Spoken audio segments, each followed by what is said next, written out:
আসসালামু আলাইকুম রহমতুল্লাহি বারাকাতু। আশা করি দর্শকরা আপনারা সকলে ভালো আছেন। আমিও আল্লাহর রহমতে, আল্লাহর অশেষ রহমতে আলহামদুলিল্লাহ ভালো আছি। তো আজকে আপনাদের টাকা নিয়ে একটা গল্প শোনাবো। গল্পটা অবশ্যই আপনারা প্রথম থেকে শেষ পর্যন্ত শুনবেন, ভালো লাগবে। তো গল্পটা শুরু করি। মাহিন গ্রামের ছোট্ট একটি পরিবারে জন্মেছিল। তার বাবা ছিলেন দিনমজুর। প্রতিদিন কাজ পেলে রান্না হতো, আর যদি কাজ না পেত তাহলে চুলায় আগুন জ্বলত না। ছোটবেলা থেকেই মাহিন বুঝেছিল টাকা না থাকলে জীবন শুধু কষ্টেরই নাম।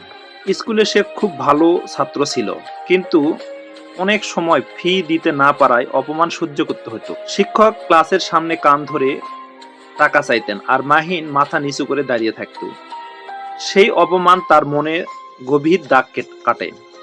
সে সিদ্ধান্ত নেয় একদিন এমন অবস্থায় পৌঁছাবে যেখানে টাকার জন্য মাথা নিচু করতে হবে না। পড়াশোনার পাশাপাশি মাহিন কাজ শুরু করে। কখনো হোটেলে প্লেট ধোয়, কখনো বাজারে মাল টানে, আর রাতে ক্লান্ত শরীর নিয়ে পড়াশোনা করে। বন্ধুদের অনেকেই বলতো, এত কষ্ট করে কি হবে?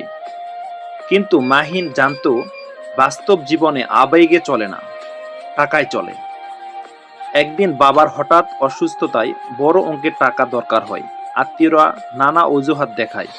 সেদিন মাহিন বুঝে যায়, দুঃসময়ে শুধু নিজের উপার্জনই ভরসা। সে আরও মনোযোগী হয় কাজে ও শেখায়। মোবাইল দিয়ে অনলাইন কাজ শেখে, ধীরে ধীরে আয় বাড়ায়।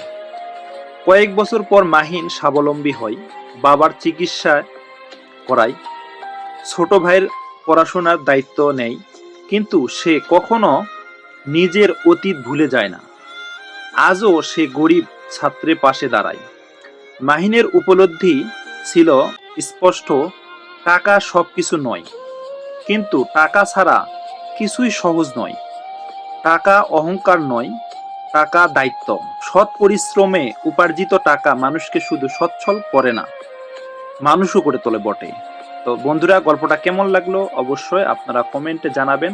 আপনাদের একটা কমেন্ট আমার পরবর্তী ভিডিও বানানোর জন্য উৎসাহী করে। তো আর আমার চ্যানেলে যদি আপনারা নতুন হয়ে থাকেন, অবশ্যই চ্যানেলটা সাবস্ক্রাইব করে দিবেন, আর পাশে থাকা বেল বাটনে ক্লিক করে অল সিলেক্ট করে দিবেন। এতে করে সবার আগে ভিডিও আমার কাছ থেকে আপনারা পেয়ে যাবেন। তো সবাইকে অসংখ্য অসংখ্য ধন্যবাদ। আসসালামু আলাইকুম রহমতুল্লাহি ওয়া বারাকাতুহু। সবাই ভালো থাকবেন, সুস্থ থাকবেন। আজকের মতো এখানেই বিদায়।